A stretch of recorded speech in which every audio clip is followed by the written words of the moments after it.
Buntag sa inyong tanan, mga igsoon, mga kaibigan. Naanap po ko'y gustong basahon karong sayo sa kabuntagon kaning sa Biblia. Sa Mateo 10 verse 38. Yan, gusto ko tong i-share sa inyo. At ang hindi nagpapasa ng kanyang cross at sumunod sa akin ay hindi karapat-dapat sa akin. So yan po ang salita ng Diyos. So yung hindi po tayo nagpapasan ng kanyang cross at sumunod sa akin ay hindi tayo karapat-dapat sa kanya. Hindi tayo karapat-dapat sa Diyos. So, yung binanggit dito ay cross. Yung mga problema natin, yung mga pagsubok natin sa buhay, yun yung mga cross. Yung mga pang-araw-araw nating mga problema sa buhay, yun po ang pasan-pasan natin. Kaya kailangan natin na tiisin yung mga problema natin at patuloy tayong sumunod sa ating Diyos hanggang sa wakas. Kailangan ayusin natin yung mga problema, yung mga pasan-pasan natin ng mga problema sa buhay.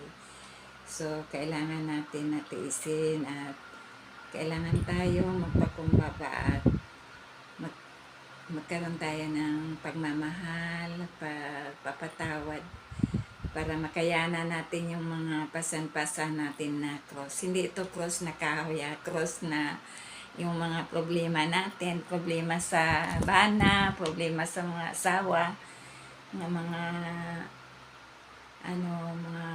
buhat nila, mga gawain nila na hindi mabuti, na ito yung mga pasan-pasan natin, yung mga dala-dala natin sa araw-araw. Kaya kailangan natin na tiisin at patuloy tayo magsunod sa mga kautusan ng Diyos. Magdasal palagi at magsimba palagi para gabayan tayo sa buhay natin, na makayanan natin yung mga pagsubok sa buhay, yung mga pasan-pasan natin na cross. Iba-ibang mga pasanin natin na mga problema sa buhay, yung kahirapan. So, kailangan lang natin na para magaan yung mga pasanin natin ay patuloy tayo magsunod sa ating Panginoon at para patnubayan tayo sa araw-araw. So, kailangan lang natin yung magpakumbaba, magpatawad, magmahalan at magbagong buhay. At hindi na tayo gagawa ng mga hindi maganda na magkaroon tayo ng mga problema. Iwasan na natin at sikapin natin sa buhay natin para maging mapayapa tayo sa buhay natin at patuloy tayo magsunod sa kautusan ng Diyos para karapat-dapat tayo na tanggapin sa ating Ama sa Langit doon sa kanyang kaharian. Yun lang po ang gusto kong i-share. So, masaya ako na nagbahagi sa inyo ngayon dahil yan ang gusto ko, na bigyan tayo ng kapayapaan sa buhay, bawat isa sa atin.